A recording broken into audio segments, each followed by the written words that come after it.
Hundreds of thousands of citizens in West Virginia are heading into this weekend dealing with a major water emergency. A state of emergency has been declared in West Virginia in the USA after a chemical leak into a river. Drinking water in 9 counties has been deemed unsafe. Just minutes ago, President Obama approved a disaster declaration for West Virginia. 9 counties are dealing with a chemical spill. It contaminated the water supply. Up to 300,000 people are being told not to touch the tap water. At least 5 were treated at a hospital. The chemical flowed into the Elk River, contaminating West Virginia's water supply.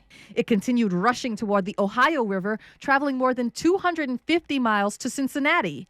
Tonight, it's closing in on Louisville, Kentucky. You can't wash the dishes, you can't take a shower, so that's more frustrating than it is nervous or upset. Everybody's wanting water. There is no water, and that brings concern. I got a buggy full of ice up here, so it'll turn into water. But I mean, you can't live without water. And as people try to cope, FEMA is on hand delivering more than 1 million liters of clean water. The National Guard is on the scene too.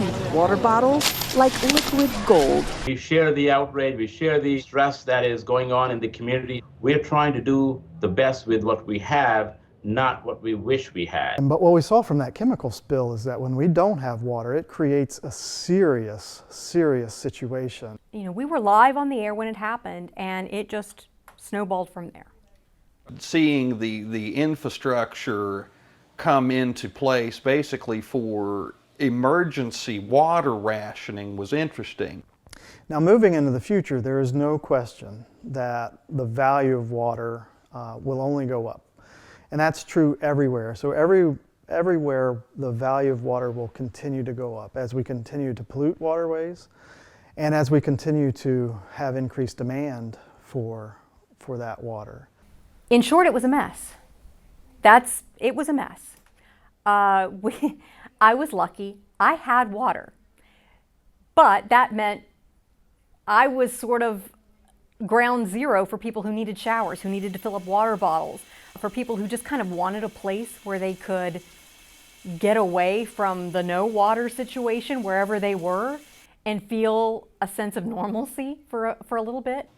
Well, in Charleston, I got a sense of uneasiness, to begin with, because most people understood that it was going to be a while before this really had any sort of conclusion. West Virginia is one of very few areas in the region that's expected to get more rainfall in a future climate. So as our neighbors and as our major population centers are expected to get drier, their need for our water will go up. Anytime you have media affected directly by what they're reporting, it adds a sense of immediacy and urgency to their job and the way they go about doing their job. I don't know that I would say that even still we officially trust the water. We have switched to bottled water, drinking and cooking, and we also have a tabletop distiller in case we can't get to a bottled water supply.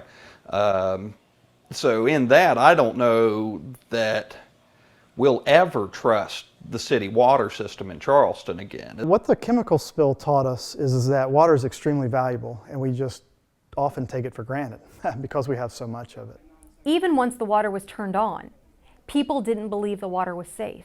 There are some who live in parts of those 9 counties in southern West Virginia who still don't believe their water is safe. They won't drink it, they won't bathe in it, they won't cook with it. They've gone to drilling their own wells or collecting rainwater or buying bottled water. But that's beginning to fade for most.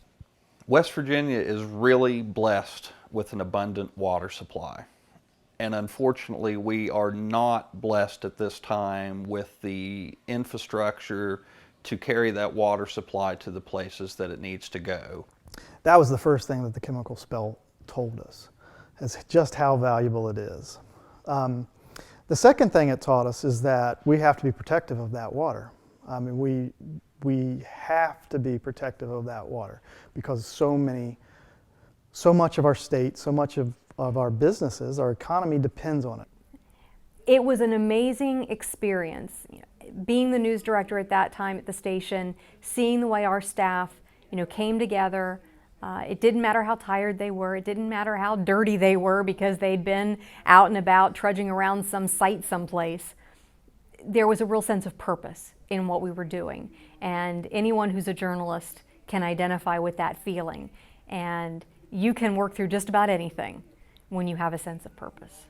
I think that really West Virginians on all levels and all walks of life would serve themselves well to use the chemical spill as an excuse to be ready and proactive for the negatives that will eventually occur in life. I've never, ever, ever seen the community of West Virginia come together in a way that people did during the water crisis.